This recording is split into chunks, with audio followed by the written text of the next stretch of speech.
I promise I'm not going to have you sing on the podcast. Okay, cool.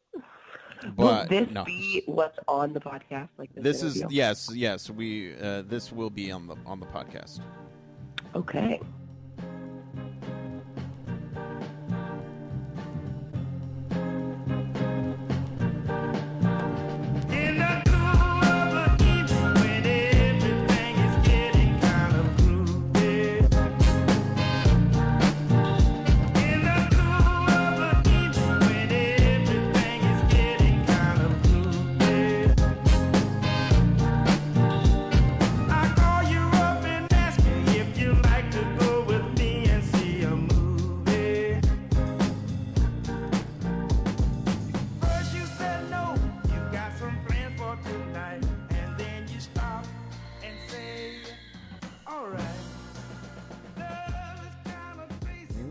Welcome, everybody, to Casting for Two, the podcast, as always hosted by yours truly. My name is Chris. Welcome, everybody, to episode number 369. Welcome, everybody. Great episode for you all today. Of course, if you'd like to keep up with everything that I'm doing, you can do that on my Twitter and Instagram, both at Casting for Two.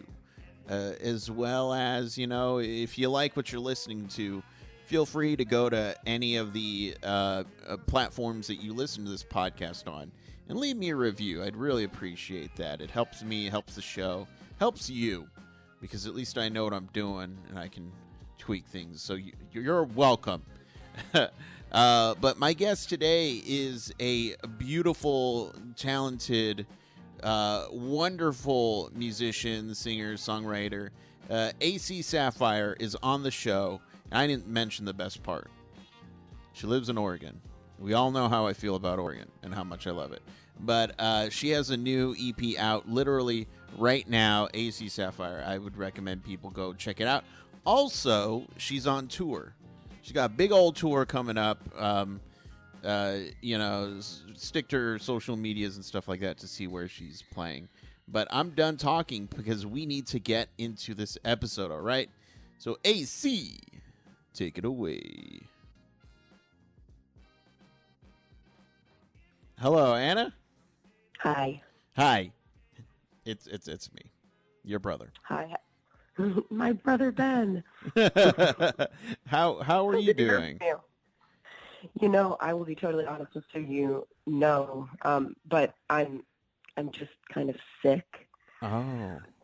Yeah, I mean, I'm getting over it. Yeah. But that's why my voice is kind of like. Gotcha.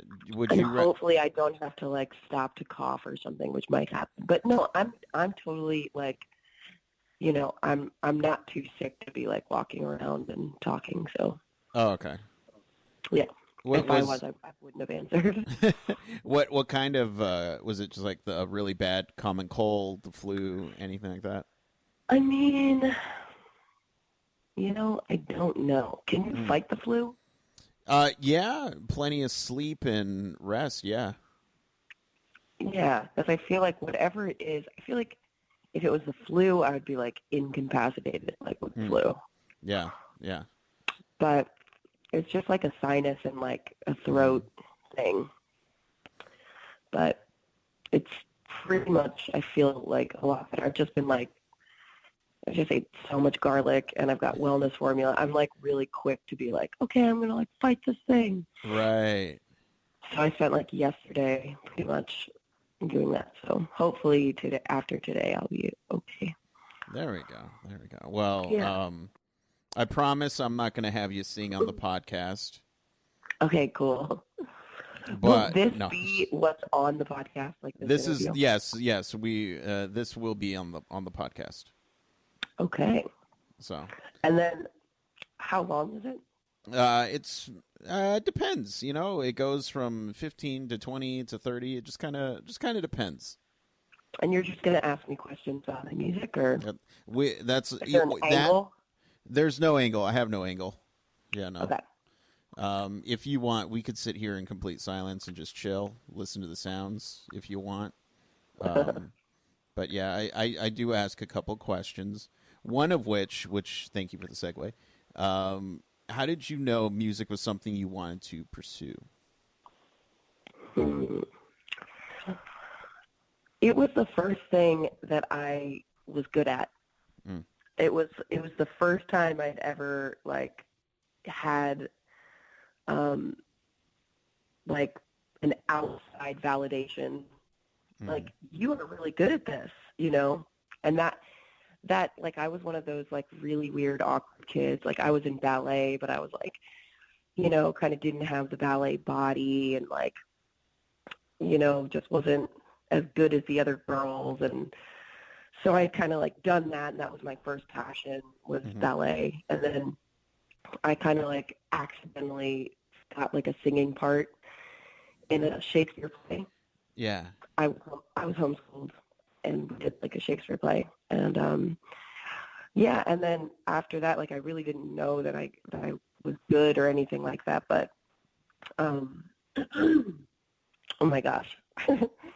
But yeah, so after that, like, I don't know, people were like, "Oh my God, you're so good at this," and it just felt really good.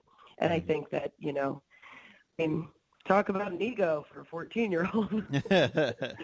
My ego went wild, and I was like, wow, I should do this. But no, it was really like, I kind of think that music was kind of my saving grace, at that age, which was a really hard age, Mm. to like finally like have my thing that I felt like I was good at, you know. Yeah. And is when do you start? You have that light bulb goes off in your head. When do you start writing your own music or your own songs? So, um, so yeah, we were all homeschooled, me Mm. and my siblings, and we were like homeschooled in a community of other homeschooled kids.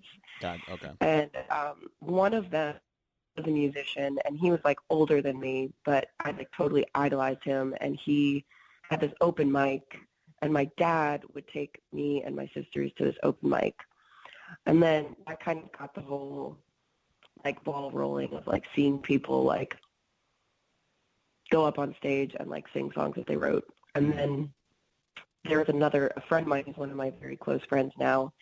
Her name's Sharon Little, but this was like the first time I ever met. I didn't even think I met her that night. I just heard her play, Mm. and she was just so amazing. And then pretty much, I mean, I've been writing poetry. So I think like once I got a guitar, which was kind of all through that open mic and seeing her play and just seeing people play. And yeah, so I got a guitar, and I pretty much like immediately started writing songs. And then I started playing at the open mic, and then I kind of started playing shows like Snowball. Okay. Okay. And as a person who started out very young in the formative years of you growing up to today, do you look back at the songs that you wrote when you were younger and just go, or is it just like, oh, I was a rad kid who Oh, knew the world? oh my God. I'm very embarrassed by my first song. Yeah. Actually, like, I just sang at somebody's wedding. Uh-huh. Um, this really awesome couple who kind of resurfaced like when I was living in Joshua Tree, and I was playing in LA, and she came to the show, one of my shows in LA, and she was like, I have been a fan of yours for like 12 years. Oh. And I was like, what? And then she like requested my old songs. And I Mm. was like, no. And anyway, for her wedding, I ended up singing at her wedding. She requested that I played my like really old songs. So I did it because it was her wedding. Right. But, yeah. There you go. There you go. Yeah, that must have been a trip down memory lane. Oh, yeah. Yeah, I had to like figure out how to play the song. Sorry, I'm like eating a cough drop in your ear. No, you're fine. I can't even hear it. Okay. You're good. Okay, cool. And so you have a new EP coming out pretty soon, very I soon. do. Next week. Next week soon. Mhm. I'm curious because I was listening to a couple tracks on the EP, And I'm wondering, as far as the songs go, was there one in particular that was harder to write, whether something wasn't clicking for whether the lyrics or the music? Mini Tour kind of took me a long while Mm-hmm. to write. Um, and then also Rock and Roll Band, Mm-hmm. I think, was more of a challenge to write.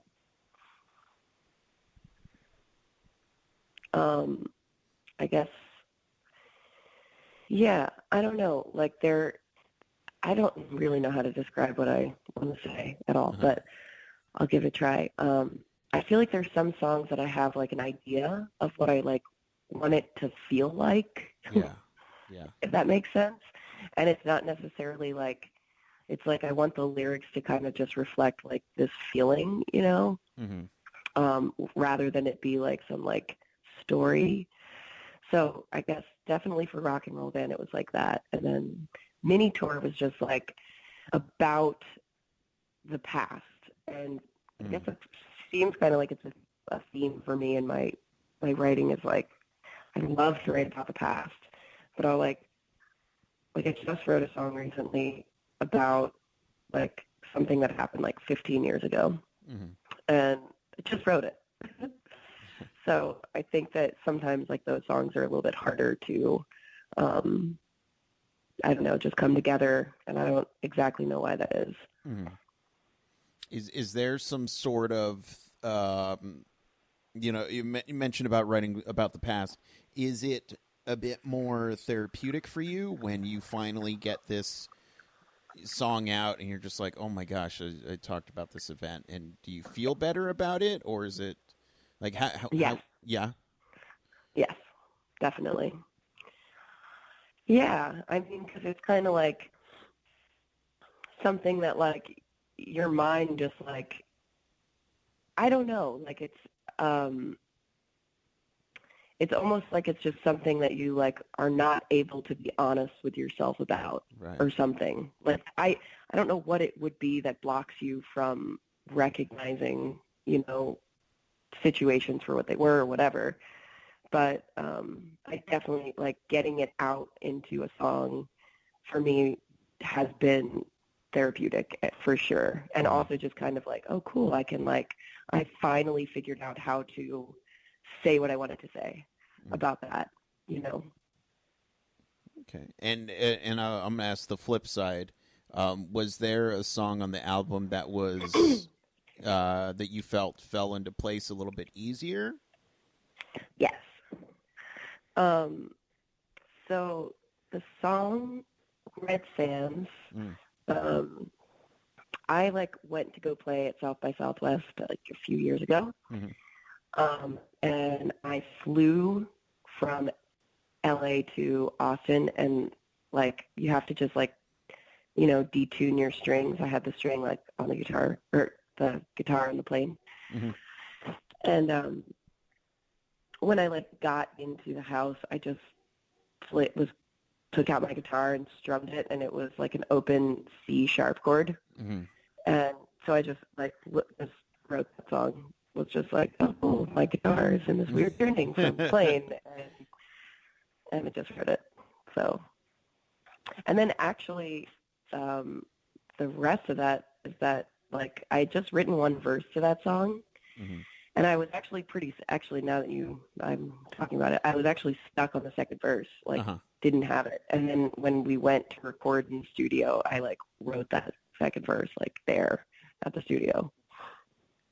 Nice. So yeah. And in South by was And then good to you. yeah, it was fun. I Yeah. ran into like, I don't know, 4 different friends I hadn't seen in years, so that was cool. Nice. Nice. I'm sorry, you were gonna say something else about the. Oh, just I guess like Thirsty Willow, Mm. that song kind of just like, you know, that was just kind of there. One of those songs that was just there. It's like, oh, cool, there it is. It's always great when as much as you have a hard time with certain songs. It's nice when everything just falls in line. It is. I wish that happened a lot more than it does. And I'm curious, as a person who has been, doing music a long time, Ooh. I gotta ask, do you have any gig horror stories?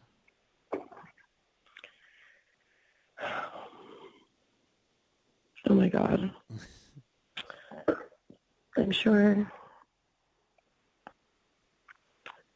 I mean, let me think about this. Yeah. I mean, honestly, I've played so many gigs that I don't like throughout my history. One stands out with like I just was like stepping off of stage and my pants like split down the middle. Mm. And then I like wasn't able to like, turn around. So I had to like carry all the equipment out like very carefully, like through, yeah. That was a long time ago. But, I definitely had gigs where like just my equipment has stopped working, like my amp, I had like, yeah, like let's say my amp turns off or I break a string or I just like, and I'd say like the gigs or like then I'm just kind of like not in a good, like I'm all kind of, what's the right, just like self-conscious on stage and just like not really having a good personal time playing, performing. And like all that's usually just like when I'm unable to like get out of my head, Gotcha. But I can't even think of like one particular time that's happened. It's probably happened like a bunch of times. That's definitely something I've like, had to like get over and learn about myself. Yeah. Is it now? I have a feeling 15 years later you're going to write a song about some bad gig horror stories, and then it's going to be all released. As soon as we get off the phone. I am curious. You mentioned about feeling self conscious and stuff like that before a performance. Is there a place you have to be mentally before a show before you go out and perform? Like, do you have a psych up mix that you pop in and just to get you going, or? Honestly, that's like an ongoing thing. Mm-hmm. Like figuring out what I want to like. Yeah, it's an ongoing thing because like I kind of feel like for a very long time, like I've been performing now since I was like 17 and I'm 33. Mm-hmm. So like I'd say for the first like 8 years or even more of performing, it was just like painful to like get up on stage and do it. Mm-hmm. And it was kind of like, it is kind of like a rush because you just kind of make yourself do it.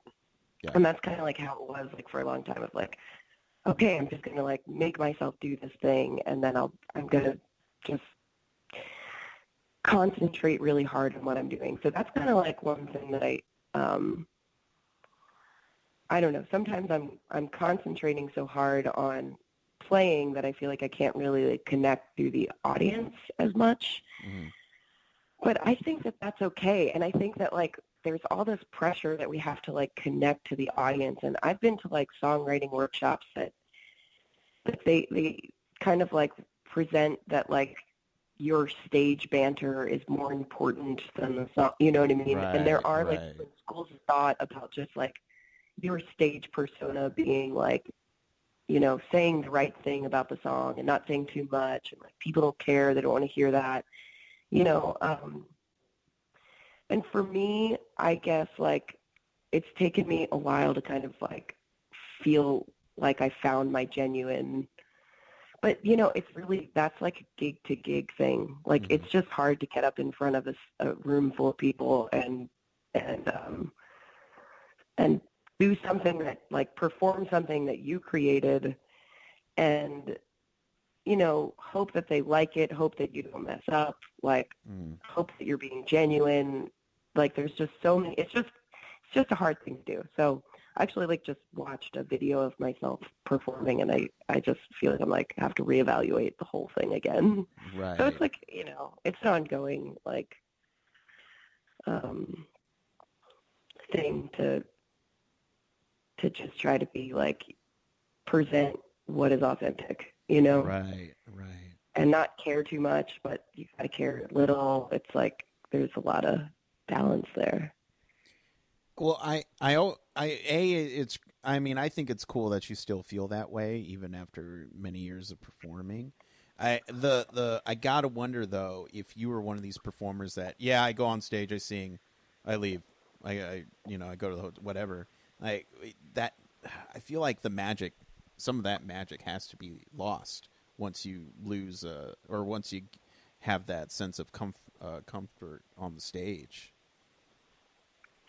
I mean, I feel like I've also gone through periods of time like that, Yeah. where things were so rehearsed, which that can be cool too for Right. the audience. Like if things are so rehearsed that it's just kind of like you're just like, bam, deliver. I've had experiences like that where in my mind the magic was lost, Mm-hmm. but to the audience they were blown away. Okay. Yeah. So it's so weird and so interesting, that exchange. Mm-hmm. I don't know. There's definitely some kind of strange thing in between the audience and the performer. Right. Very mystical exchange that I don't fully understand. Who knows? I don't know. And the rest of my life trying to understand it. There You know? But for the people at home who would like to keep up with everything that you do, of course, pick up the EP when it's available. And you got a big old tour coming up. I've got a big old tour coming up. I'm going to be going from Portland to Chicago to Philadelphia, and then from Philadelphia to Houston, and then from Houston to Las Vegas, and then from Vegas to, like, these are just in my mind, like, the stops, but I'm playing in every, like, city along the way. Yeah. And then from Vegas to California, and then back to Portland. There you go. There you go. Yeah, so it will be, like, about 2 months of touring all throughout the country. Yay! I'm excited. and when I for think about it, too, I'm like, ooh. Uh-huh. No, and for if people want to catch a show or pick up the EP, where can they go and do that? If you go to Spotify, all of my shows are listed on Songkick. And then also my website, which is acsapphiremusic.com. And then